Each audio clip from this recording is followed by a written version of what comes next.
हर तरफ मोहम्मद मूसा, घर कोई नहीं, गांव रहमान बाबा, गज़ा लाशों का शहर, तारीख याद नहीं। अल्लाह जी प्यारे, मेरा नाम मोहम्मद मूसा है।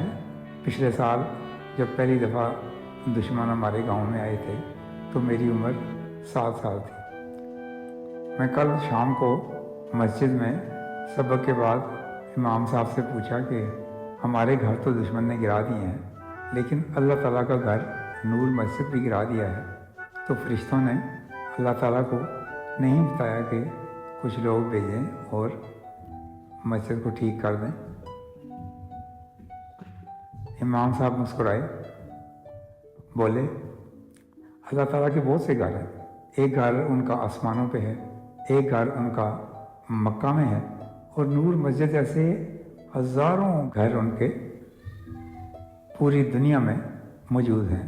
कोई छोटा घर है, कोई बड़ा घर है। तो इतने घरों को फरिश्ते देखते हैं, उनको ठीक करते हैं और अल्लाह ताला जी को बताते हैं। बाज़ औक़ात इतने बहुत सारे घरों को देखने में कुछ देर सवेर हो जाती है, तो हमें फरिश्तों का गिला नहीं करना चाहिए। मैं क्यूटो के साथ गांव से बाहर वाले रास्ते पर आ गया, जहाँ रहमान बाबा लेटे हुए हैं। रहमान बाबा वही हैं जिनके नाम पे हमारा गांव है।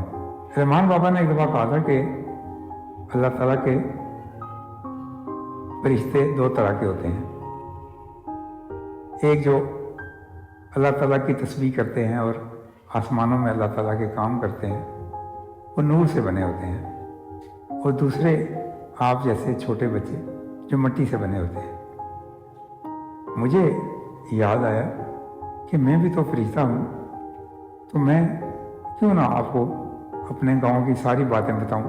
पहली दफ़ा जब दुश्मन हमारे गांव में आए तो उन्होंने हम सबको बड़े मैदान में जमा कर लिया। उन्होंने रहमान बाबा को कहा कि अगर कोई भी हमास का सिपाही इधर आए तो आपने उसको पनाह नहीं देनी और उसे पकड़ के हमारे हवाले करना है। रहमान बाबा ने कहा, मैं अल्लाह के सिपाही को आपके हवाले करके जहन्नम में जम खफ्ती बूढ़ा। उनके बड़े अफसर ने रहमान बाबा को कहा और उनकी आंखों के दरमियान राइफल रख दी। फिर उसने गोली चला दी और एक धमाके से रहमान बाबा का सर फट गया और वो वहीं लेट गए।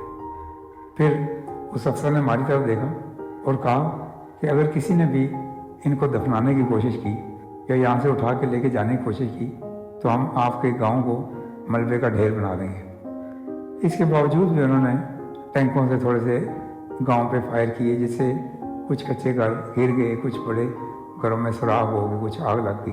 फिर ये लोग चले गए।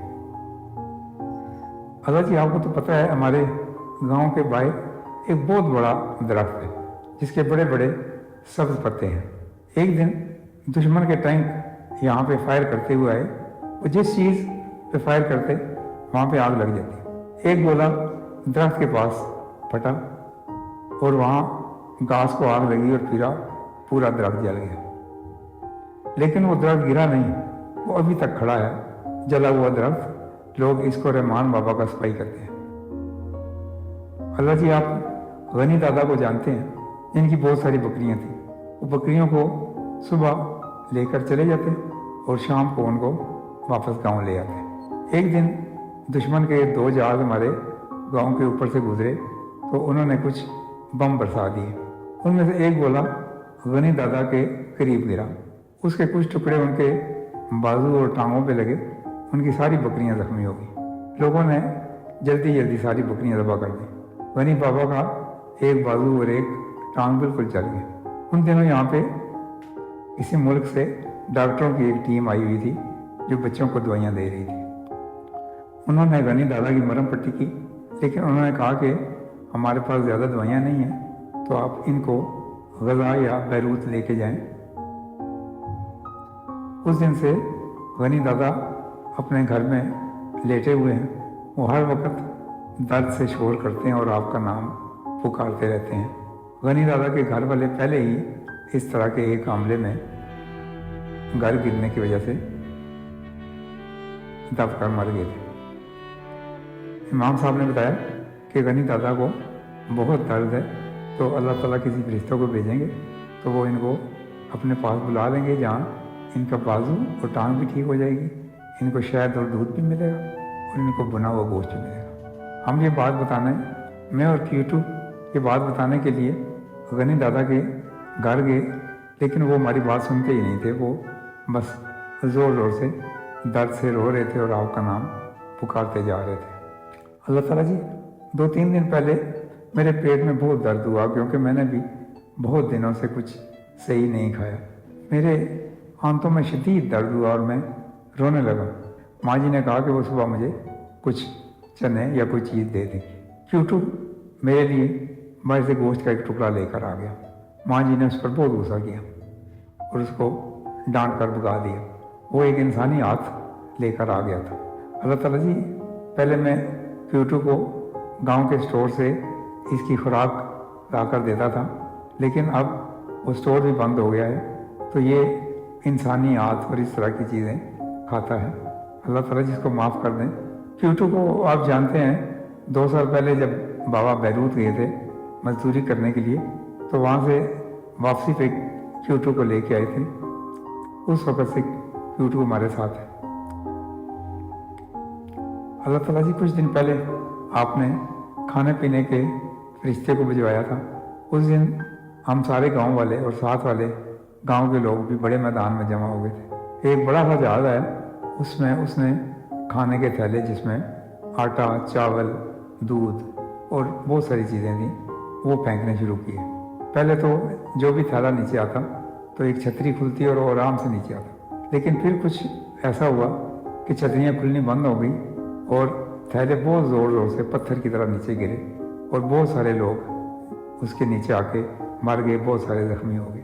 फिर कुछ हवा चली और कुछ खाने के थैले समंदर की तरफ चले गए। मैं क्योंकि अब फरिश्ता हूँ, मुझे पता है कि आपने वो खाना मछलियों के फरिश्ते के लिए भेजा होगा। अल्लाह ताला जी, मैंने आपको बताना था कि एक तो आपकी मस्जिद के लिए कुछ लोगों को भिजवाएं जो उसको ठीक कर दें। हमारे बंदों ने बहुत दिनों से कुछ नहीं खाया। अपने खाने वाले फरिश्ते को हुक्म दें कि वो हमारे लिए खाने पीने की चीज़ें भी लेके आए। अल्लाह ताला जी, छोटे छोटे बच्चे हर वक्त रोते रहते हैं, क्योंकि यहाँ पे दूध भी नहीं है। फिर कोई एक बच्चा अचानक चुप हो जाता है तो लोग कहते हैं कि ये अल्लाह मियाँ के पास चला गया है। अल्लाह ताला जी, आप 2-3 चीज़ें मैं आपको बताता हूँ जो आप भिजवा दें। एक तो खाना भिजवा दें, दूसरा मस्जिद की मरम्मत के लिए कुछ लोगों को भिजवा दें, और फिर अपने टैंक और तोपें भेजें कि वो दुश्मन को मारें, क्योंकि इन्होंने बहुत सारे लोगों को मार दिया है। मैंने ये ख़त एक बड़े से कागज़ पे लिखा था जो डॉक्टरों की टीम यहाँ पे छोड़ गई थी। मैंने वो ख़त जो एक दुश्मन का टैंक यहाँ खड़ा है जो ख़राब हो गया था, उसके ऊपर लटका दिया है और उसका रुख चाँद की तरफ कर दिया है। अभी चाँद का फरिश्ता उसको पढ़ के आपको बता देगा। इसके बाद जो भी बात होगी मैं आपको ख़त लिख के बता दूंगा। मैं इस वक्त वापस घर जा रहा हूँ, क्योंकि इतनी देर तक बैर हूँ तो माँ जी मुझसे और क्यूटू से बहुत नाराज़ होंगी। फ़कत मोहम्मद मूसा, गज़ा, लाशों का शहर।